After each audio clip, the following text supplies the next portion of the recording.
Somebody asked me to tell them a little bit about where I live, and I thought I would. I'm here in Rosmuck in Conamara, which is Galway, the west coast of Ireland.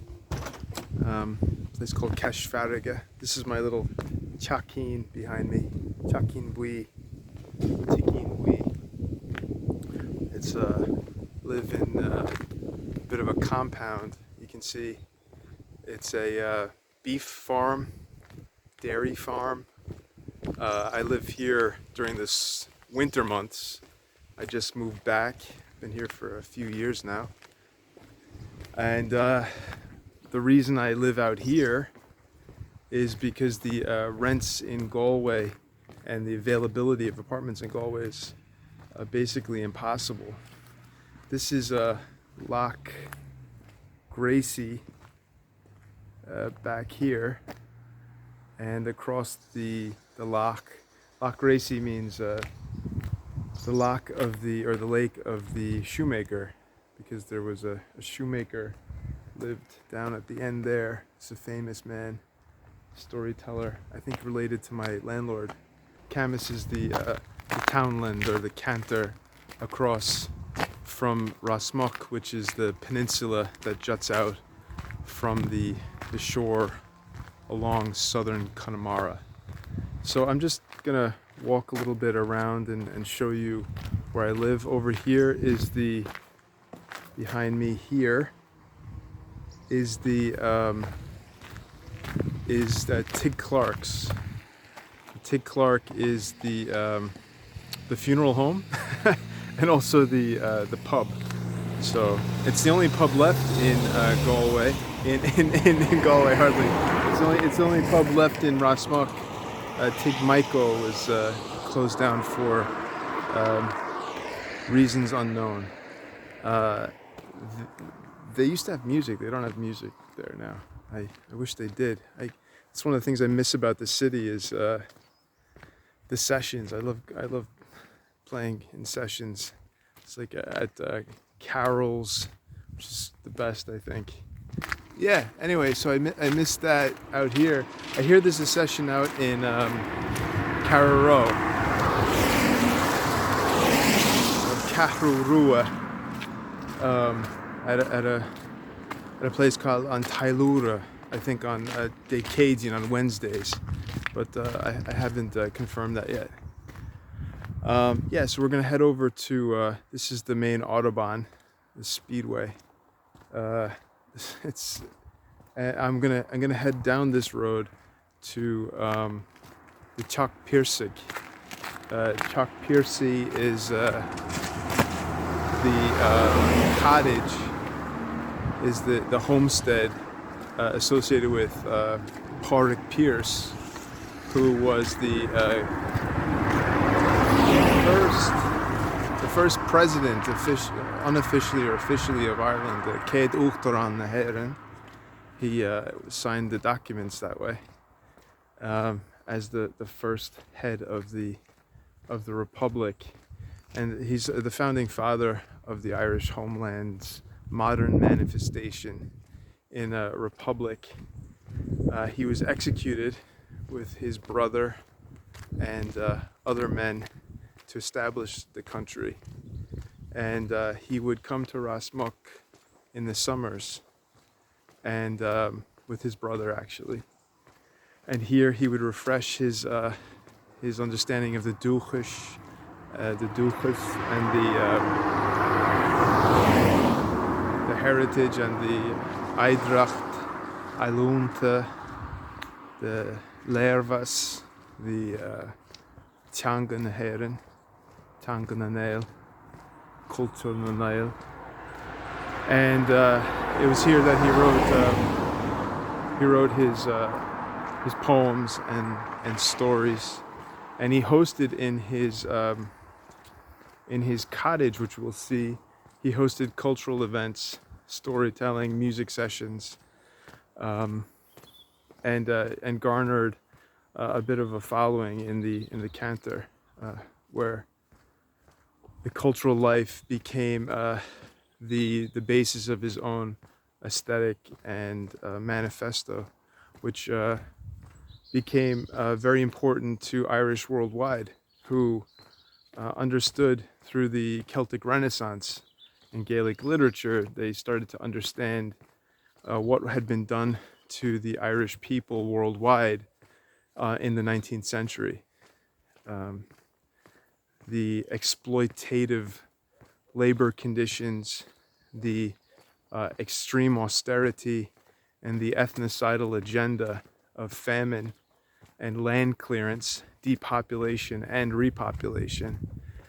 And he put this all together in an understanding of the culture as the hearth of the people. And this was the canter where a lot of those ideas coalesced in his summer months here. I spent the winter here and the summer in Galway. And I'll show you now here. I'll just pause and then come back to his. We'll be at his cottage when I pick up again. Or no, we'll be near his cottage. There's something else to show you as well. One moment. This is the GAA stadium for the area. Now, Piercy is the name of the founding father of Ireland, and the GAA pitch is named for him. As one of the things that he did was he marshaled the athletic prowess of the Irish people to defend themselves, but also to learn the ancient culture through sport. So it's the canon of literature, the language, the heritage, and the sport which came to define the Irish nation. Here we have, I'll show you now, I'll just go down to the field. Yeah, so mighty games happen on this pitch, and then around the pitch are schools and churches in the great canter of Rosmuck. There in the background is Canuck Mordon, named for the giant Mordon. It's in the other, Rosmuck is between Camas, and on the other side, across the other bay, across the other inlet, is Kieran, named for Saint Kieran. If we have time, I'll go up to Rosmuck. Has two saints that are very famous for the area. Saint Brichon. Both these men brought literature and learning and writing to the people of this area in the 6th century, so 500 AD. And the architecture of their proto-universities basically remain, because they built them in stone, and you can still see them. St. Brichon's remains are southward at the end of the peninsula, but I'll bring us up to northward to St. Fudlog, who was a scholar and a saint who brought writing to that area up there north, and his school and establishment is still there, but it's hidden. The entire complex is hidden, and it's one of the most magnificent tash pond in the scenery in the whole canter, and it's closed off by a gate. So I'm from New York, we'll just hop over it, and then we'll go up and see the valley as well. But before we do that, we'll do a quick run over to Chalk Piersic. My mother's from Kerry. I like to say the G, but and check out his cottage. Get a little sense of that. There's a little mythology involved with Beola, who was a mythological figure who is said to he's the man for whom the mountains of the 12 Bens is named for, Ben Beola. I'll show you him as well. But before that, the boxing tradition here is very strong, and the Fighting Irish in some ways get their reputation from that man, Rocky Mannin, who was who was a great champion who, like many of the people from Rosmuc, emigrated to Boston. This is a monument at the top of the town to Micheál O'Flaherty, Mick Flaherty, who founded, very close to here, a boxing club and produced great boxers in the area. Along the way we passed the Sihirlan, which means laboratory or a place of works. It's a scientific lab. One of the Torrent, the businesses facilitated through Údarás na Gaeltachta to try and bring employment to the area. Taking the bridge there now, and you can see the cottage there across this lake is called Laca Rúlach. But Pearse was a great literary person, a punster in some ways, a modernist writer in the Irish language, and he renamed the lake Loch Ella Yaurach. El Yaurach means the other learning, so the lake of other learning. T.G. Cahir, the Irish television station, I think it was begun in 1994 thereabouts, maybe 97. They have a slogan which they call themselves the Sul Ella, the other eye. So the idea is that Irish identity worldwide is bilingual, where we have our heritage in two languages that balance us like two sides of our brain. And Pádraic Pearse was one of the great philosophers of this understanding. Nearly there. This is just some of the lovely scenery on the way.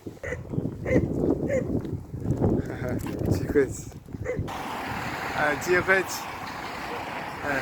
Tá ag taifeadadh in san canta agus bhhail na pictiúir fan córa.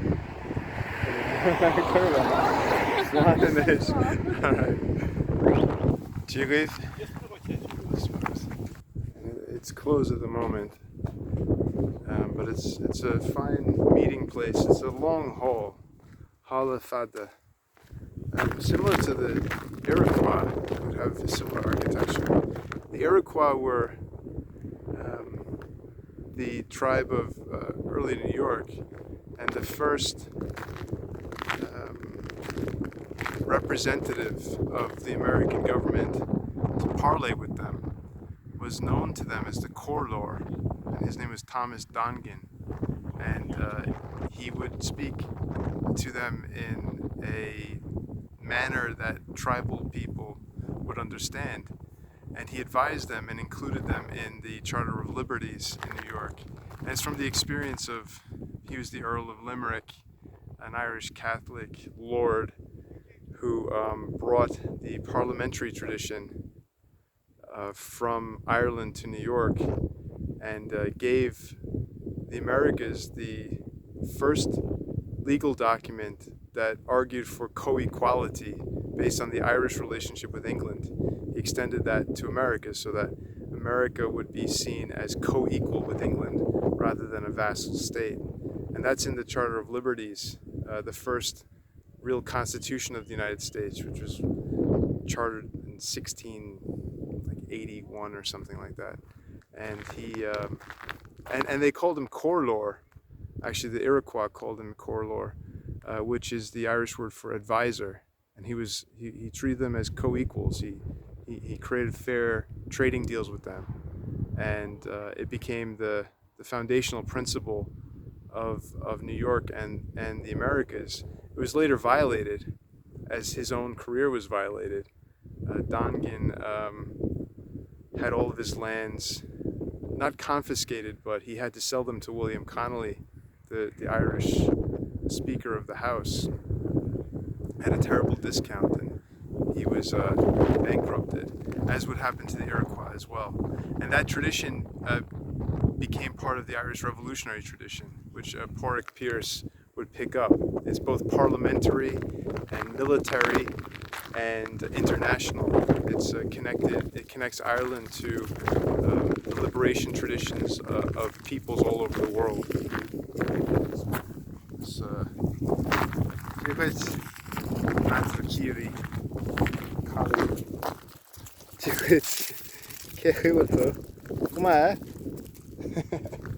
Slán. They're probably the smartest. They're so smart, the sheep. Anyway, you can't quite see them there behind the fog, but we're surrounded by the Benbiola, the 12 pins of Conamara, and they're named for this man.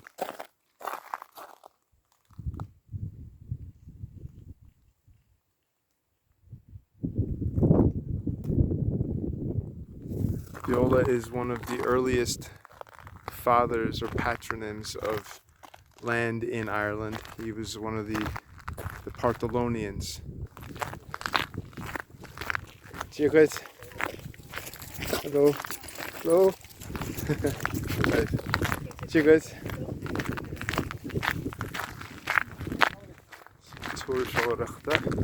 The interpretation center. This is along the way.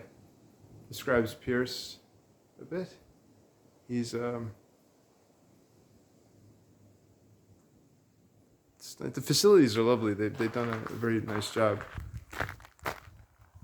So here we are at the Pierce Cottage. This is the you could call it like the log cabin of Ireland. It's the Bun Fondúireacht, the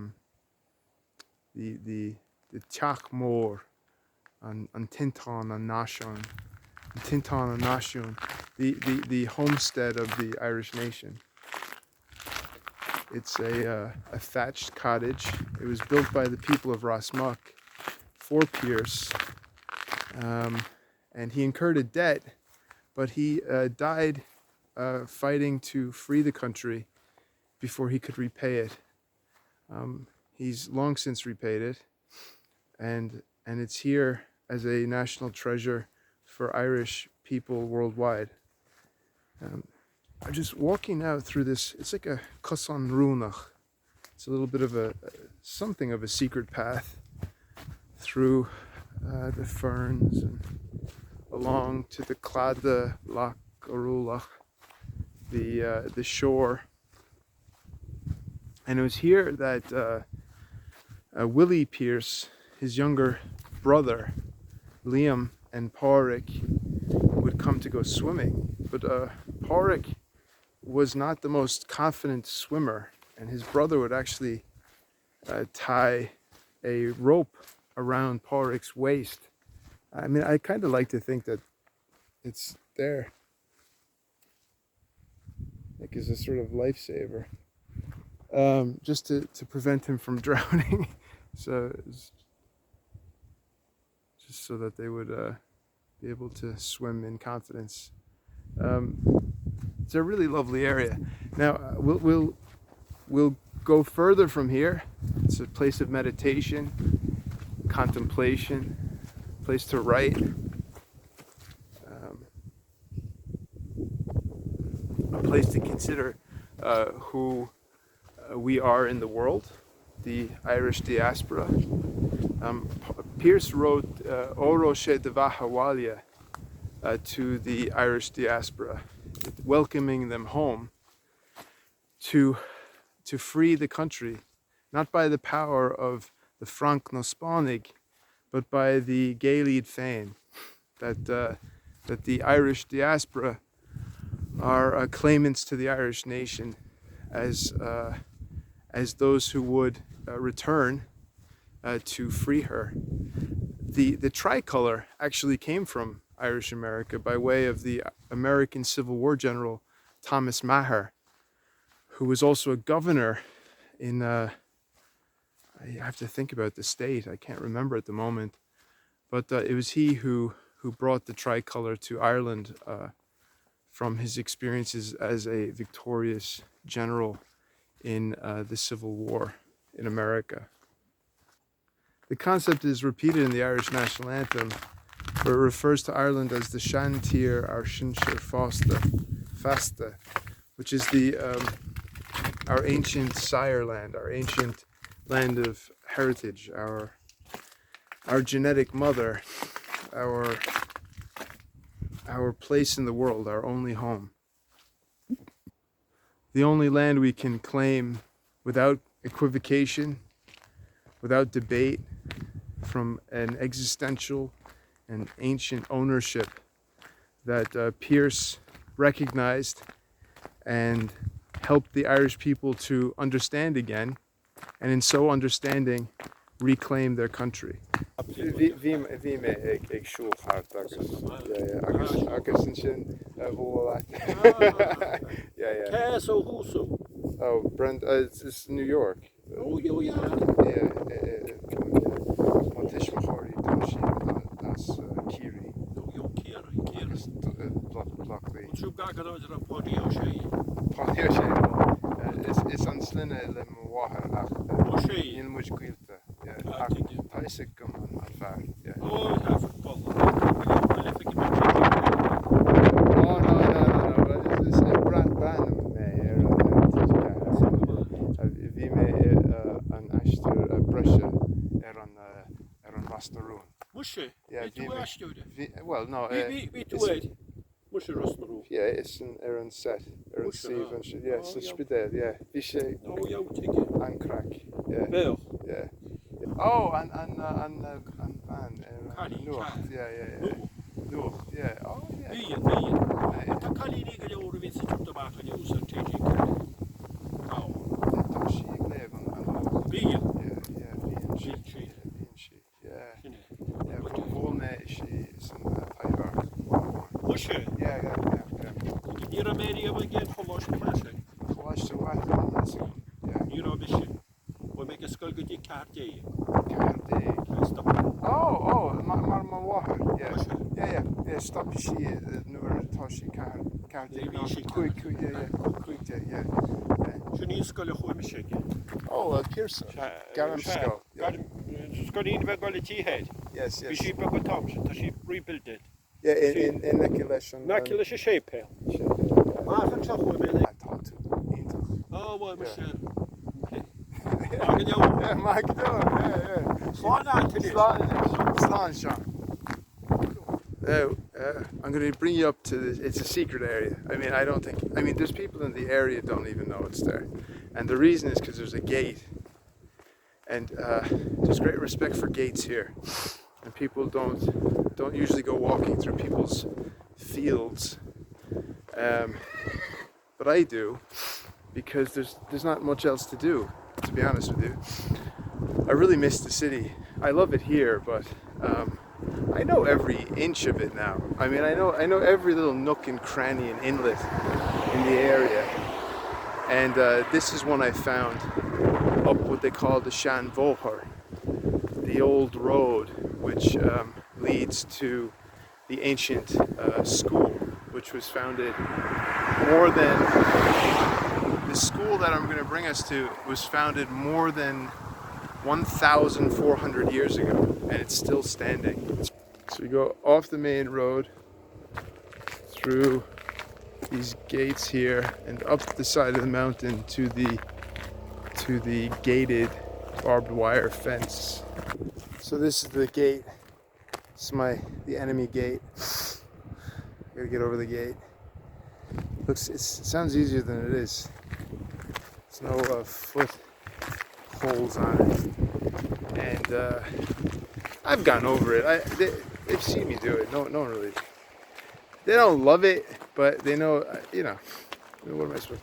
I've just done it. Here we go. What I do is I put my coat over the barbed wire. Reminds me of home. When we were kids, we used to have fences, we called it, in the backyards of Queens. When we get older, as teenagers, we go around and tag up. We're not proud of it in a way, but it was all like crappy buildings, stuff that had already been destroyed. Nothing nice. We never tag up like a nice stone wall or anything like that. Like an old concrete abandoned factory or something like that. one of my, he's like kind of like a cousin, basically. He was that close to the family. He went around Queens and he would tag up on rooftops. I wasn't quite as adventurous as he was. He was famous all over New York. And his tag was Marv, M-A-R-B-H, which means death, or in Irish. You just go around writing Marv all over the buildings of Queens. Anyway, so here we are. This is the Shan Boher. You can see it goes up the side of this mountain. The Knockdov, or Dav, which is the well, debatable. It's debatable. Is it Ox Mountain, or is it the mountain of Dov, of the Bardic retinue? Is it? I think the name of one of the cantors a little further down is called Shkrib, which means the place of writing. So I'd argue that Knockdov is the hill of the Bardic revenue, of the Bardic retinue. But I'm sure people would not agree. But people may agree. Who knows? Anyway, so Knockdov. So now you see we're entering the valley. Now you see those clouds are obscuring the Ben Biola, the peaks of the bends of Biola. But you see the lakes there in the middle. It's really a magnificent tash pond. The scenery here is really glorious. On a sunny day, it is literally heaven. There's nothing more beautiful on this earth. It sounds so overwhelming to say something like that, but it is absolutely magnificent here on a summer day. The greens are so emerald, really. I mean, it really is true. It's just on a place with this, the way the stone juts out of the hills here. They look like bits of silver gleaming amongst emeralds. It's really glorious. Today is a dry day, but it's also a bit foggy. So it makes it cooler and easier to walk up hills. Nearly there now. Just around this bend and up the other side. And this entire area is largely unknown to visitors, certainly, and forgotten really by all but the few people that use it to graze their sheep. Everyone else is on the other side of that gate. So if this area were accessible, a visit to Rasmuk would be incredible. You could have a tour up the side of the mountain to see these ruins. There's that, and then there's the Tig Michael, which should be reopened. It'd be a great place for music. Tig Clark, instead of just being a funeral home, could also be a venue for sessions. It'd be a great place for sessions. And then the GAA pitch, so we have games, we have athletics, and the cultural center, Pierce. And if all of these things were brought together in a way, as a destination, if there was like a hostel around here, you could have, there's no reason that Irish American kids shouldn't be coming to Conamara to learn Irish just like Irish kids do. This cantor, as an example of cantors all along Conamara's coast, could be economically invigorated,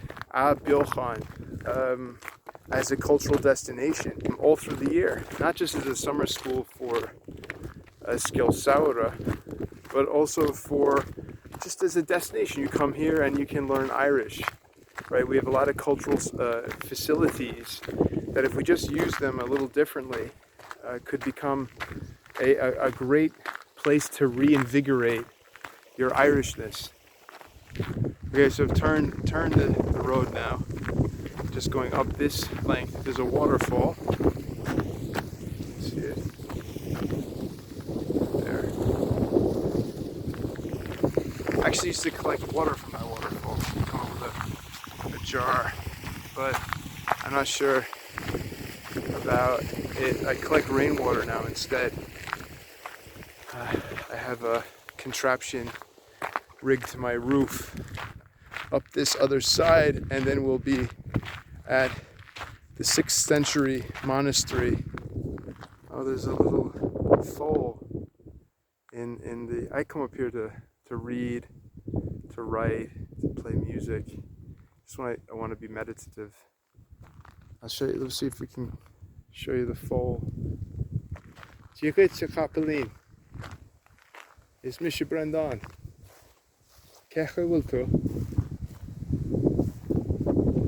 So we're here, and what was once occupied by scholars, this ancient scriptorum, this ancient place of writing and reading and bookmaking, is now the temporary ostan of a small family of couple, a Mahar agus Pashta. It's a beautiful horse.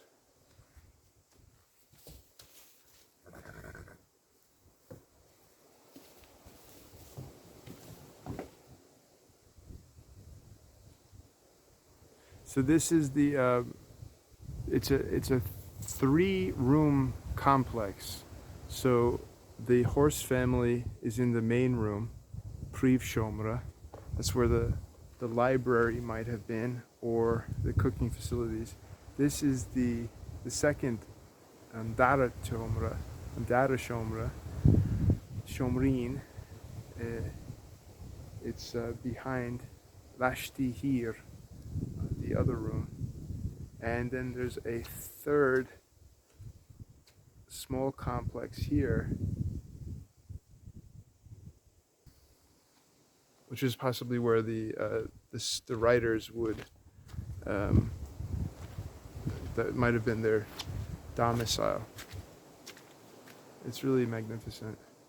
It's so old. The Nev Fodlog, or the founder of this school, came here in the 6th century.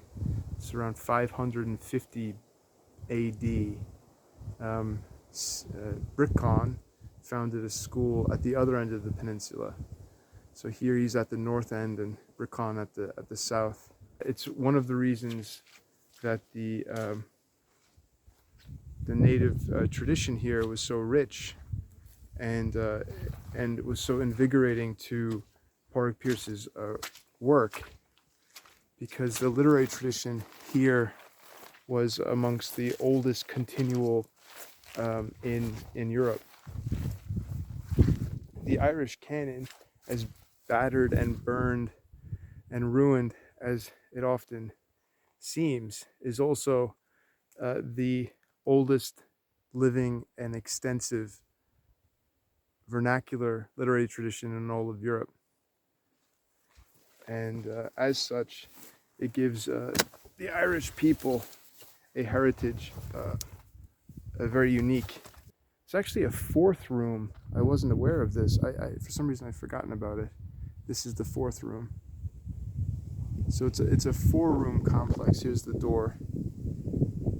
I mean, I'm actually of the opinion that such complexes should be restored, that they're of such architectural value that they should be restored and used as Bahanin or Irsmalanin, or little museums where, after you take a walk like I've just done, you come up the mountain, you see the magnificent Tash Pont, and then you come to this spot, this monument to European heritage. There could be inside there, with a cedar roof, there could be inside there a little exhibit that's tended by the people that live in the area. And so there's a sense of discovery when you get there. It's just not just a plaque describing the ruins, but an actual use of the architecture to house there's treasures. We have great treasures. Like the diaries of Porrick Pierce would be a wonderful thing to find in that building. And you were to go inside and discover a treasure, it would really round the whole experience out. And I think it would add a tremendous economic boon to the canter. And there's ruins like that all over Rasmuck. I think if they were all to be restored, maybe with a cedar roof, you know, minimal sort of intrusion on the architecture, they could be turned into destinations in themselves and used to house and exhibit some of the priceless treasures of this lovely land of saints and scholars as it was once known. Anyway, that's my little tour of some of the secret places that I love in Rasmuck. Drop me a line if you ever want to visit.